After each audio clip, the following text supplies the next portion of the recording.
100 গুণ বেশি শক্তিতে ইরানের বিরুদ্ধে কি আবারও হামলা চালাতে যাচ্ছে যুক্তরাষ্ট্র?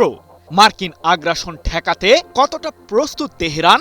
যুক্তরাষ্ট্রের প্রেসিডেন্ট ডোনাল্ড ট্রাম্প হুঙ্কার দিয়েই জানিয়েছেন, ইরানে হামলা চালাতে 100 গুণ বেশি শক্তি ব্যবহার করবে মার্কিন কেন্দ্রীয় কমান্ড। কিন্তু ঠিক কোন অস্ত্র দিয়ে এমন শক্তি প্রয়োগ করার ষড়যন্ত্র করছে যুক্তরাষ্ট্র? যদিও তেহরান হুঁশিয়ার করেই জানিয়েছে, মার্কিন মূল ভূখণ্ডে হামলা চালানোর জন্য প্রয়োজনীয় অস্ত্র তৈরি করছে ইরানের সর্বোচ্চ প্রতিরক্ষা বাহিনী IRGC। প্রশ্ন হলো, সম্ভাব্য যুদ্ধের ময়দানে কি তাহলে নতুন কিছুর সাক্ষী হতে চলেছে মধ্যপ্রাচ্য? চলতি বছরের ফেব্রুয়ারিতে ইরানের বিরুদ্ধে যুদ্ধের সময় মধ্যপ্রাচ্যের জলসীমায় 3টি বিমানবাহী রণতরী মোতায়েন করেছিল যুক্তরাষ্ট্র, যাতে ছিল কমপক্ষে 200টি যুদ্ধবিমান। সে সময় ট্রাম্প বেশ দম্ভের স্বরেই বলেছিলেন, ইরানের সামরিক ও সরকার কাঠামোকে ভেঙে ফেলারই পরিকল্পনা করেছে মার্কিন কেন্দ্রীয় কমান্ড। তবে তেহরানের পাল্টা প্রতিরোধমূলক হামলার মুখে বেশ নাজেহাল অবস্থায় পড়ে যুক্তরাষ্ট্র। সে সময় বিভিন্ন আন্তর্জাতিক সংবাদ মাধ্যম দাবি করে যে, যুদ্ধে মধ্যপ্রাচ্যে থাকা মার্কিনীদের অন্তত 21টি সামরিক ঘাঁটিকেই গুঁড়িয়ে দিয়েছে IRGC। ফলে অঞ্চলটিতে আর মাথা উঁচু করে দাঁড়াতে পারবে না যুক্তরাষ্ট্র। এমন প্রেক্ষাপটে অবশ্য ইরানের বিরুদ্ধে পারমাণবিক অস্ত্র ব্যবহারের ইঙ্গিত দিয়েছিলেন মার্কিন প্রেসিডেন্ট ট্রাম্প। ইরানি সভ্যতাকে এক রাতেই বিলীন করার হুমকির মাধ্যমে সেই মারণাস্ত্রটি ব্যবহারের হুঁশিয়ারি দিয়েছিলেন তিনি। এবার আবারও প্রায় একই কায়দায় ইরানকে বাগে আনার ফন্দি আঁটছে যুক্তরাষ্ট্র।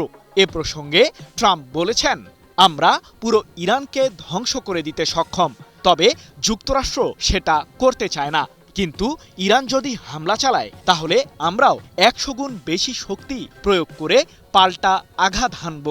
14 আগস্ট এক প্রতিবেদনে বিষয়টি নিশ্চিত করেছে রাশিয়ার রাষ্ট্রীয় সংবাদ মাধ্যম তাস। তবে কি যুক্তরাষ্ট্রের বিরুদ্ধে ইরানই এবার যুদ্ধের ঘোষণা দিতে চলেছে?